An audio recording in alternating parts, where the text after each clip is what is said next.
Yuk.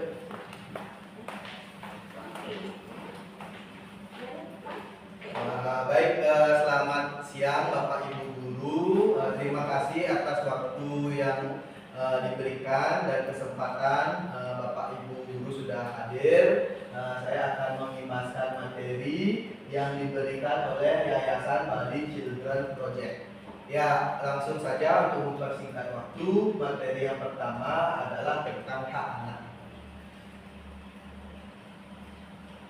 Hak anak bagian dari hak asasi manusia.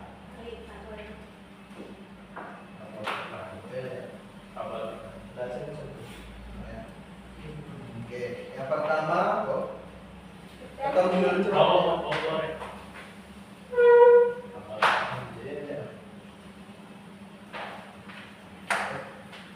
baik, yang pertama hak anak. Bagian dari hak asasi manusia yang wajib dijamin, dilindungi, dan dipenuhi oleh orang tua, keluarga, masyarakat, negara, pemerintah, dan pemerintah daerah. Itu berdasarkan Undang-Undang Republik Indonesia Nomor 35 Tahun 2014. Setiap anak memiliki hak-hak tanpa kecuali. Nah, hak anak, pemerintah harus secara aktif berupaya memastikan bahwa anak-anak dan orang dewasa mengetahui tentang Konvensi Hak Anak atau KHA pasal 42, pengetahuan tentang hak-hak anak. Nah, selanjutnya ada prinsip-prinsip KHA menjadi landasan dalam perumusan kebijakan dan implementasi hak-hak anak di dunia termasuk di Indonesia, yaitu yang pertama non diskriminasi, itu pasal 2. Kemudian ada kepentingan terbaik bagi anak, itu termasuk ke pasal 3. Nah, selanjutnya ada prinsip-prinsip KHA. Yang ketiga, prinsip untuk hidup, kelangsungan hidup dan berkembang, itu masuk ke pasal 6. Selanjutnya ada partisipasi anak, yang penghormatan terhadap pandangan anak, masuk ke pasal 12. Nah, mengapa hak itu penting? Ya, membantu anak untuk tumbuh menjadi anak yang bahagia, sehat, dan aman. Kemudian memastikan bahwa semua kebutuhan dasar anak terpenuhi sehingga mereka dapat berkembang dan mencapai potensi terbaik dalam hidup mereka. Ya, mengajarkan anak untuk bersikap baik kepada sesama dan memperlakukan orang lain dengan adil. Membantu orang dewasa memahami apa yang dibutuhkan anak-anak. Beberapa hak-hak anak berdasarkan Konvensi Hak Anak PBB. Ya, yang pertama hak untuk beristirahat. Yang kedua hak untuk didengar dan berpendapat dalam keputusan yang mempengaruhi diri sendiri. Yang ketiga hak untuk terlindung dari kekerasan. Yang keempat, hak untuk mendapatkan pendidikan. Yang kelima, hak atas perlindungan identitas. Yang keenam, hak untuk memiliki standar hidup yang layak. Yang ketujuh, hak untuk mengetahui hak-hak mereka. Yang kedelapan, hak atas kesehatan dan layanan kesehatan. Selanjutnya, materi perlindungan anak dari kekerasan seksual. Setiap guru memiliki peran yang sangat penting dalam melindungi dan menciptakan lingkungan sekolah yang aman. Perlindungan anak, pencegahan dan penanggulangan kekerasan, eksploitasi dan penyalahgunaan terhadap anak.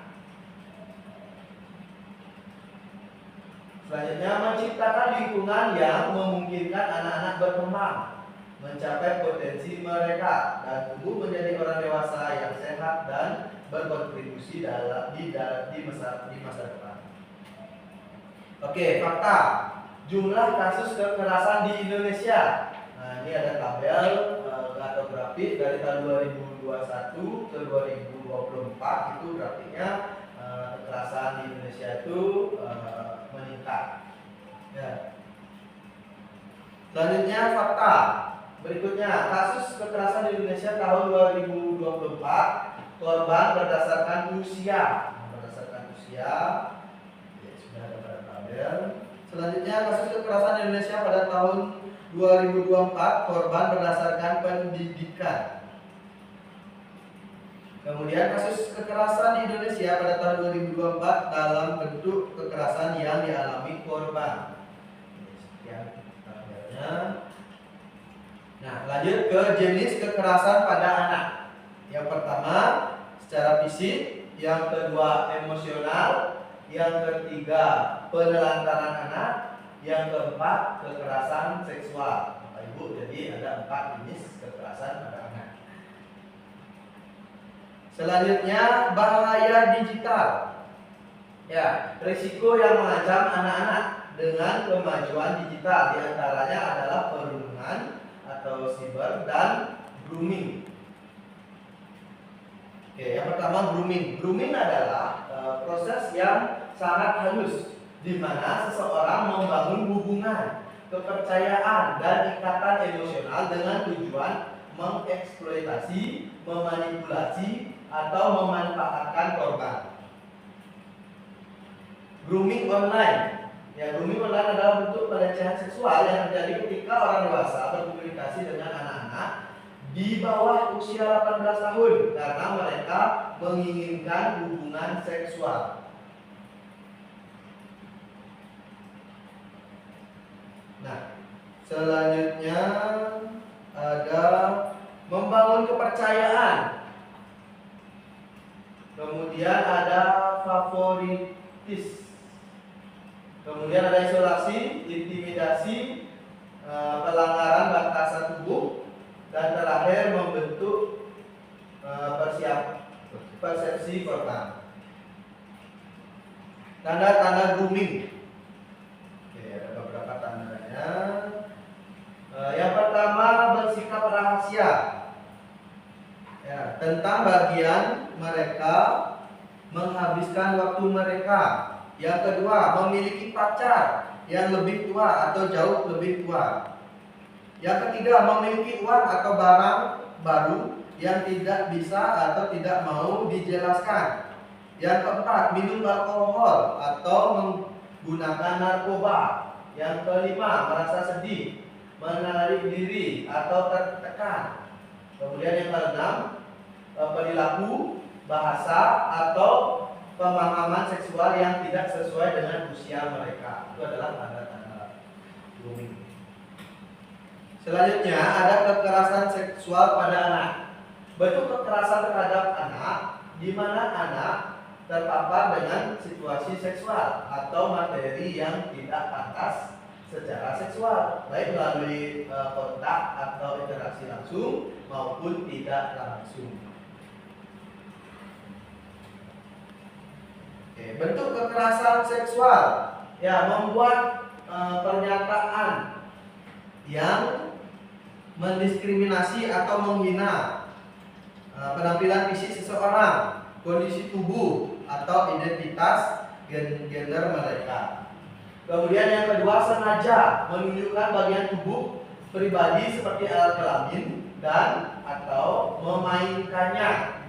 Yang ketiga, mengirim lelucon, foto, video, audio atau konten seksual lainnya. Membuat komentar dan lelucon berbau seksual termasuk catcalling, yaitu merupakan bentuk-bentuk kekerasan seksual. Dan menyentuh, mengelus, menggosok, memegang atau menggeserkan diri pada area pribadi orang lain. Kemudian selanjutnya ada batasan tubuh atau body boundaries. Ya, yang kedua ada rasa hormat. Yang ketiga ada persetujuan. Yang keempat ada keamanan tubuh. Yang kelima ada pelindung anak. Nah, ini adalah bagian-bagiannya. Batasan tubuh, ya, memudahkan anak dalam mengidentifikasi perilaku yang tidak pantas, memberikan mereka kepercayaan diri untuk mengatakan tidak dan mencari bantuan dari orang dewasa yang terpercaya dan aman. Sangat penting untuk menetapkan batasan pada apa yang terjadi pada tubuh mereka. Nah, ada respect atau sikap hormat. Ya, memahami perasaan orang lain dan kita peduli terhadapnya. Yang selanjutnya ada persetujuan, memberikan izin atau persetujuan atas tindakan orang lain terhadap kita. Ya, keamanan tubuh. Yang pertama ada sentuhan aman dan juga ada sentuhan tidak aman. Ya, kalau anak-anak dipegang oleh temannya, mungkin bagian tangan, nah itu bisa sentuhan aman, bisa termasuk sentuhan tidak aman. Ya, kemudian ada juga sentuhan membingungkan.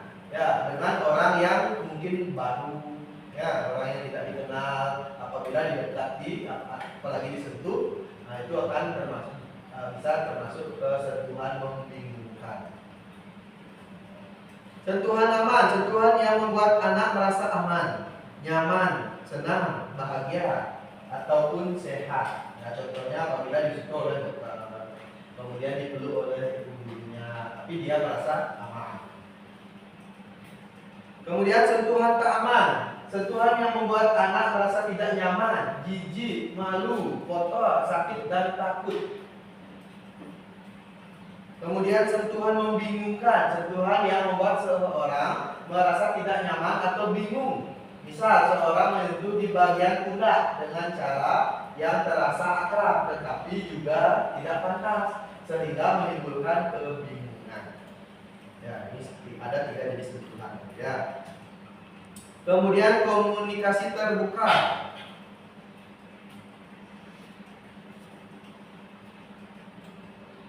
Nah, ada beberapa bagian yang tidak bisa anak-anak sentuh. Gunakan istilah yang benar. Ya, yang misalnya pada laki-laki itu termasuk penis, kemudian yang wanita termasuk payudara dan vulva. Membuka peluang komunikasi terbuka, bicaralah dengan percaya diri tentang kesehatan dan keselamatan mereka. Safety network. Ya, nah anak-anak juga bisa disuruh membuat gambar tangan, kemudian meminta anak-anak untuk mengisi 5 orang dewasa yang akan dia cari ketika dia menghadapi masalah. Yang pertama contohnya apakah orang tua, guru, nenek, bibi, dan sepupu yang akan mereka cari. Ya. Selanjutnya katakan tidak. Nah, ini adalah lagu. Untuk lagunya nanti akan dia kirim di grup. Kita akan belajar bersama-sama. Sekarang akan yang lanjutkan dulu materinya. Nah, materi selanjutnya adalah perlindungan anak dari perundungan atau bullying. Nah, buku yang sudah tadi diberikan, ada materinya.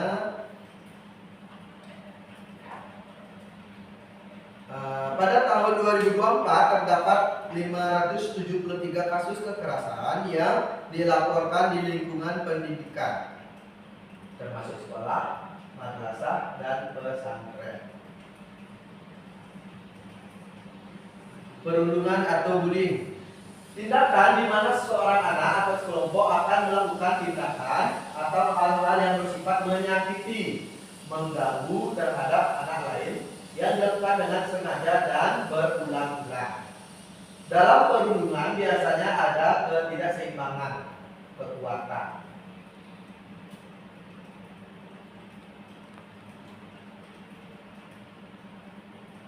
Nah, perundungan atau bullying didefinisikan sebagai kekerasan fisik atau psikis yang dilakukan secara berulang karena ketimpangan relasi kuasa. Bentuk perundungan ini mencakup tindakan seperti penganiayaan, pengucilan, penghinaan, intimidasi, dan pemerasan.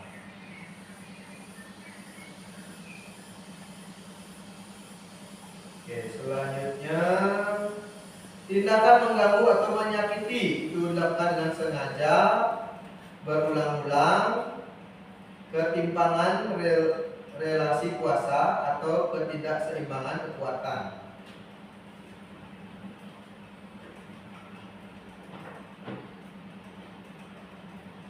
Oke, ada 4 ya bentuk perundungan atau bullying. Yang pertama tadi ada fisik, yang kedua ada verbal, yang ketiga ada sosial, yang keempat ada siber. Oke, perundungan fisik adalah perundungan dengan memukul, menjambak, dan tindakan kekerasan fisik lainnya termasuk merusak barang korban. Sengaja, berulang-ulang, itu kata kuncinya ya. Ada ketimpangan relasi kuasa. Oke, lanjut. Perundungan verbal adalah tindakan perundungan yang dilakukan dengan mengejek, menghina, termasuk bersifat rasis. Ya, tadi sama. Kemudian perundungan sosial, tindakan perundungan yang sengaja dilakukan untuk mempermalukan dan merendahkan si korban di lingkungan sosialnya, seperti menyebarkan berita bohong dengan menunjukkan wajah dan tingkah laku menghina, jijik, membenci, dan bahkan mengajak orang lain untuk melakukan hal yang sama dengan mempermalukan si korban.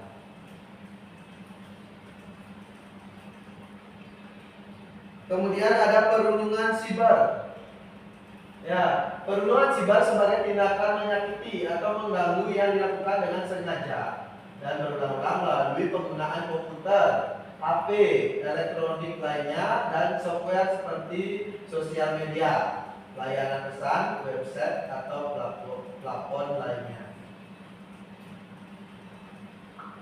Nah, skenario perundungan. Yang pertama ada pelaku, ada 2 pelaku, kemudian ada korban, kemudian ada saksi. Ya, ada 3 tokoh, ada korban, pelaku, dan juga saksi. Apa yang harus dilakukan untuk mencegah perundungan atau bullying berkelanjutan? Oke, penerapan disiplin positif. Ciptakan budaya kelas dan budaya sekolah yang sehat, penuh rasa kekeluargaan, rasa hormat, tindakan kepedulian, dan kewaspadaan. Membuat panduan yang jelas dan tegas tentang perundungan. Kegiatan di sekolah menekankan tidak hanya pada pencapaian akademis, tetapi juga pada karakteristik atau sikap. Perhatikan anak-anak yang lebih rentan menjadi korban. Jadilah guru pelindung anak, yakni siswa, kalau bantuan selalu ada untuk mereka. Berikan pendampingan dan perlindungan bagi anak korban bullying dan perilaku bullying. Pastikan anak korban bullying tidak terancam. Nah, selanjutnya, apa yang harus dilakukan jika kita melihat perundungan langsung? Yang pertama itu langsung bergerak, lerai atau pisahkan anak-anak yang sedang dalam konflik. Yang kedua, pastikan mereka semua aman. Tetap tenang dan yakinkan siswa situasinya terkendali atau aman. Bersikap tidak agresif sehingga tidak membuat pelaku bullying merasa tidak aman. Komunikasikan kejadian yang terjadi secara terpisah. Kemudian pendampingan berkelanjutan diberikan kepada korban dan pelaku bullying. Nah, selanjutnya ada lagu bullying. Ya, untuk lagunya akan kita kirim di grup. Kita nyanyikan nanti bersama-sama. Oke, untuk materinya sekian. Sampai di sini. Apabila ada yang kurang jelas, mari kita diskusikan bersama-sama. Saya tutup kegiatan dengan para Mas Santi. Om Santi Santi Santi.